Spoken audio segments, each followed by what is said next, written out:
deng deng deng araka diki diki deng deng deng araka diki diki deng.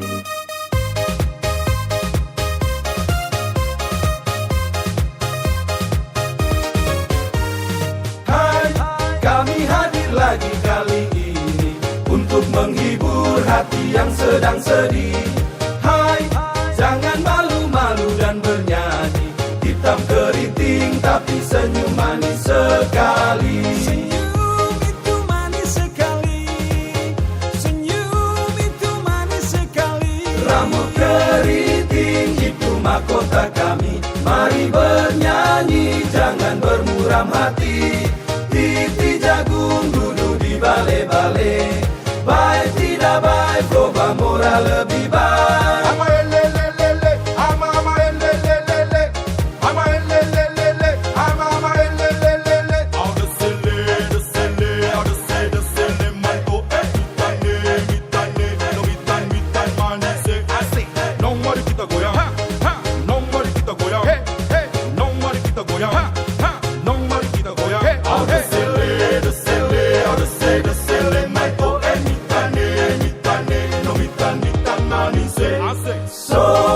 So inang so aso amang so inang dalu cibale amang dalu lambae siri so ekoi pening one peti manuki okoki okoki oh dawi dawi dawi wa uzale maitani meda meda meda wa uzeta maiteta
Rambut keriting itu mahkota kami, mari bernyanyi jangan bermuram hati.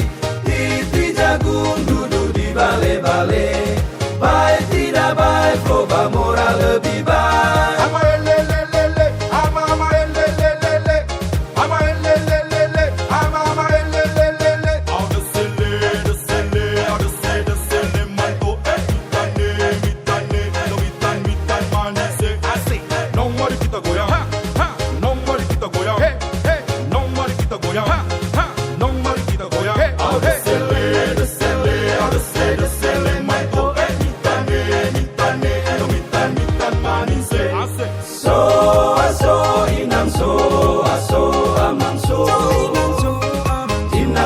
Cibale amang dalu lambae siri so ekoi pening one peti manuki okoki okoki oh dawi dawi dawi wa uzale maitani meta meta meta wa uzeta maiteta eo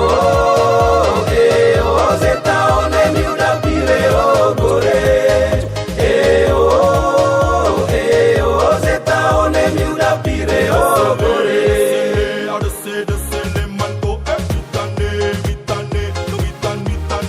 Say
Gunung Kelimutu merupakan gunung aktif di Indonesia yang terdapat di Pulau Flores, Nusa Tenggara Timur, tepatnya di Desa Pomo, Kecamatan Kelimutu, Kabupaten Ende.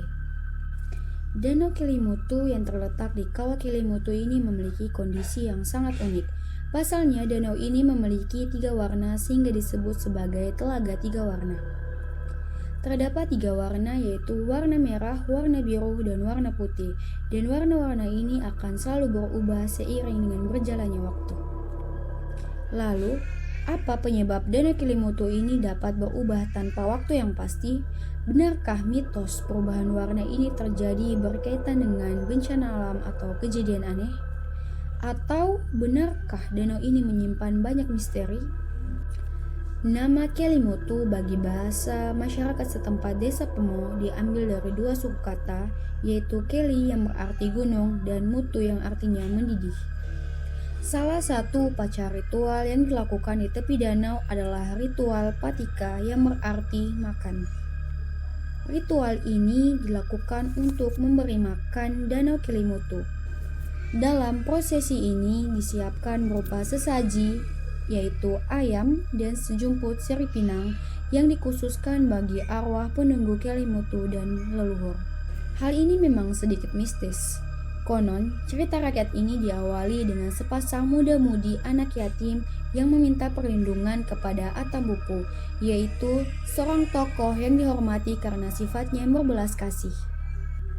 Karena sifatnya yang berbelas kasih, permintaan kedua anak tersebut dikabulkan, dengan syarat yaitu mereka harus tinggal di ladangnya. Hal tersebut dikarenakan ada seorang penyihir jahat yang suka memangsa manusia yang bernama Atapolo. Walaupun Atapolo dan Atambupu keduanya berteman baik. Pada suatu hari, Atapolo datang menjenguk Atambupu di ladangnya. Setibanya di ladang, Atapolo mencium bau mangsa, bau manusia.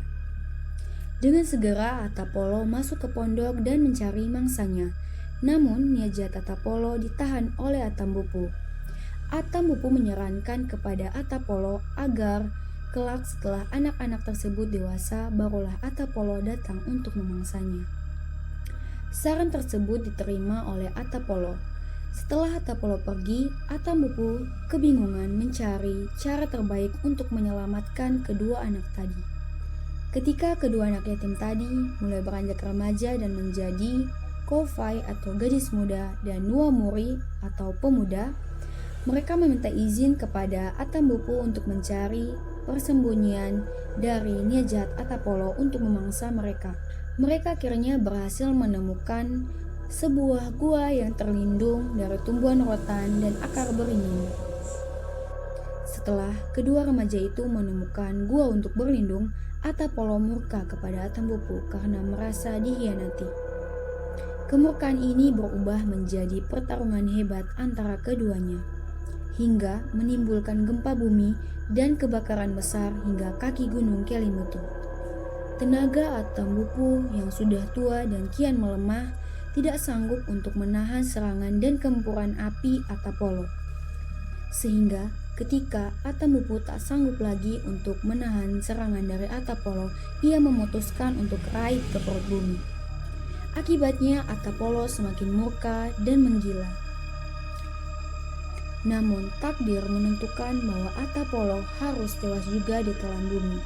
Begitupun kedua remaja yang tengah bersembunyi juga ikut menjadi korban.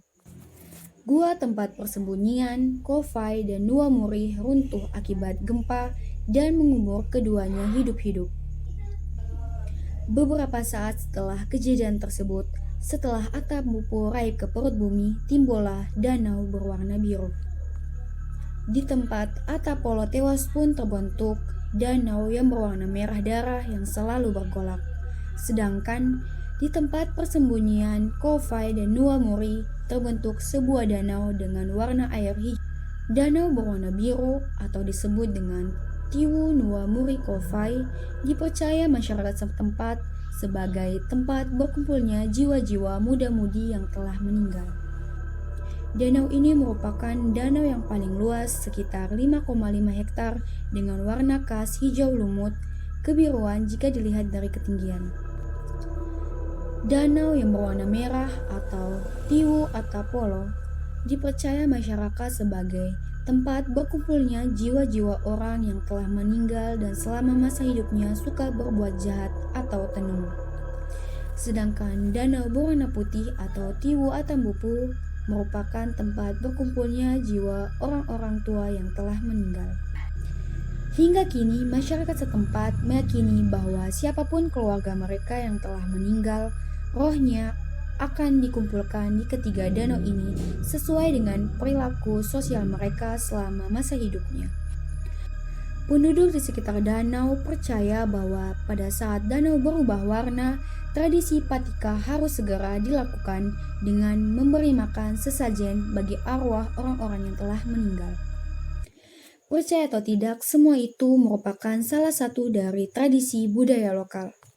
Beda tempat, beda suku, dan beda budaya, berbeda pula sekalian tradisi yang terkandung di dalamnya.